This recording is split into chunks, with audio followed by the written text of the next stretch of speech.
Hi, I'm Kristen, and today I'll be doing a little bit of a story time about contact that potentially happened to my family over the past week on the night of June 13th, 2026, which would technically be June 14th. So this is obviously not something that I experienced. This is just a story that I was told by my husband, and so I can only kind of retell what he told me. I don't know the facts behind it, like what might be misinterpreted or not.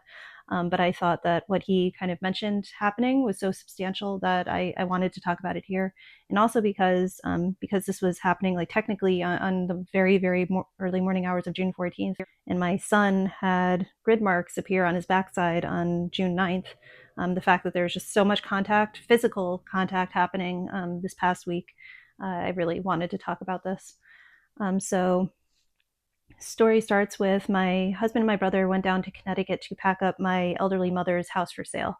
And so she's been living with me for the past year, but her house really has to get sold. We're still paying the mortgage on it and like to keep the lights and the water on and all that. And it's like it needs to sell. And so they had finally gone down to Connecticut, packed everything up, and had driven it back to Maine to my brother's house, like all of her belongings. And so they returned home to Maine very early, so around 2:30 in the morning on June 14th. We would call it the night of June 13th, but technically June 14th, 2:30 a.m. And so I believe that my brother went straight to sleep, but my husband, even though he was super tired, he said like I've been driving for hours, and he just like kind of wanted to de-stress before going to bed a bit. So he was just kind of like doom scrolling, like looking at social media on his phone. And he said that as he was laying in my brother's guest room, that he kind of like felt something touch his backside, and he said that like it was like kind of like a very light grip, like somebody had gone like this and just kind of grabbed at his bum, I suppose. And I just thought like, wow, that's really weird. And I'm kind of putting this out there because like my husband and my brother do not like the phenomena. I believe that they're both experiencers. My husband definitely is also an experiencer. He's had things happen with me, but they hate this. They do not like talking about this. Really, they don't want to have more contact. They don't want to get deeply immersed into this. Like when I talk about it, like they don't want to hear it. So everything I'm saying here, like maybe in a blue moon, maybe they would drop into the comments and clarify something, but they don't watch these videos. And so my husband said he got touched on his backside, and then he kind of like sat up in bed, and he said he saw a figure standing in the doorway. My brother, he had bought the home from a neighbor, and the neighbor had a child who had passed away in the home, and she was a girl. And so I was kind of thinking, it's like, well, if something touched your backside, that seems like possibly it's this girl's spirit. Just what logically makes the most sense to me. But my husband said, no, it was shaped like a gray. It was really tall, and it was like spindly and thin. He said it didn't look like a regular human being unless it was like a very emaciated, very tall person. So he said that he grabbed his pillow and he started swinging at it, and it kind of just like poofed, like disappeared in the night. And so that was pretty much it. He was like jarred and unsettled when he went to sleep, but he went to sleep fine, woke up in the morning fine, didn't think anything was wrong. And then he said that he looked at my brother the next morning, and my brother was wearing shorts because going into summer it's hot here. And he said on the back of my brother's leg was a perfect like red triangle, and on each side of the triangle was like a red dot, like the red dots from the grid mark phenomena. And so my husband was trying to rationalize this. Again, he does not like the phenomena. He will never jump to a conclusion that if something weird happens, obviously it's because of non-human intelligence. Like he'll always look for the rational explanation because I mean that's what everybody should do, I suppose. And so he thought like, well, because we were using a moving truck and lots of boxes for moving, he was like maybe like the corner of a box like clipped my brother in the back of the leg and like left this mark on him.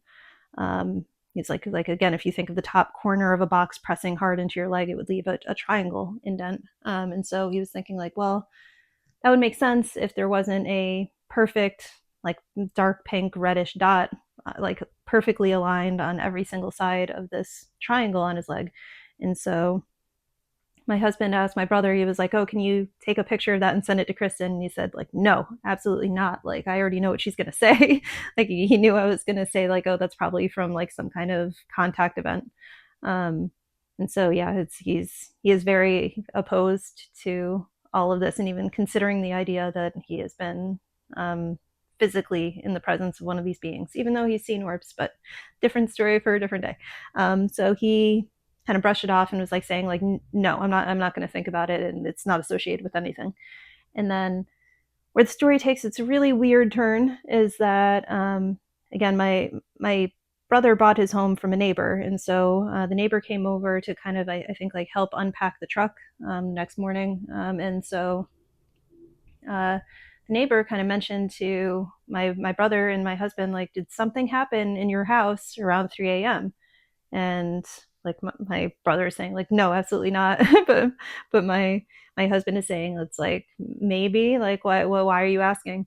And she said, like, I heard like screaming coming from like the direction of your house. So she's like the next property over, right at the time that my husband saw that being standing in the doorway. And so according to him, he was like, he's like, I didn't scream. He was like, I just took my pillow and I like swiped at it and then it was gone. But for whatever reason, something happened where, um, yeah, there was screaming that sounded like a person coming from his home. And I find it very concerning. Not so much that a being appeared to my husband, a being has appeared to him before, like while I was there in Hawaii. And he's seen these beings in our house at other times. But just the fact that it seems like, based on like the neighbor's testimony, something else happened that they're not aware of. It seems like there was possibly a much more major contact event that was occurring, um, that one or both of my family members couldn't remember. And I don't know, it gets back into the weeds of kind of worrying and thinking about like how much is actually occurring to us, experiencers that have contact with non-human intelligence, that like we're not allowed to remember. It seems like in the situation of what happened on June 14th, that something major happened that made somebody start screaming their head off so loud that the next door neighbor, like down the street, would hear. But the fact that neither one of them can recall that is frightening. And also worth mentioning, again, because we are in Maine, my brother and I live in rural areas. We both have foxes in the area.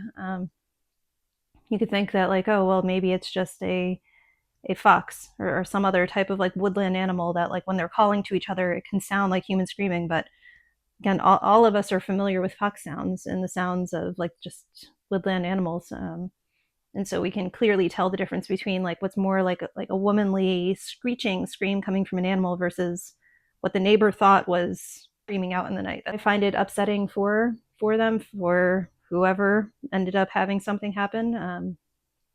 Seems like they both had something happen that night, and I wish that we could retain our memories, no matter how frightening they are, just so that we know what's happening to us and can kind of maybe collectively stick up for ourselves more if there's things going on that we don't want to be happening to us.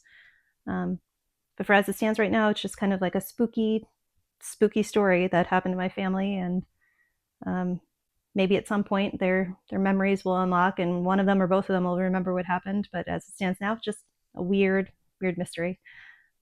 Yeah, so I'll leave it there. But thank you so much for listening today, and I'll see you in the next video. Bye-bye.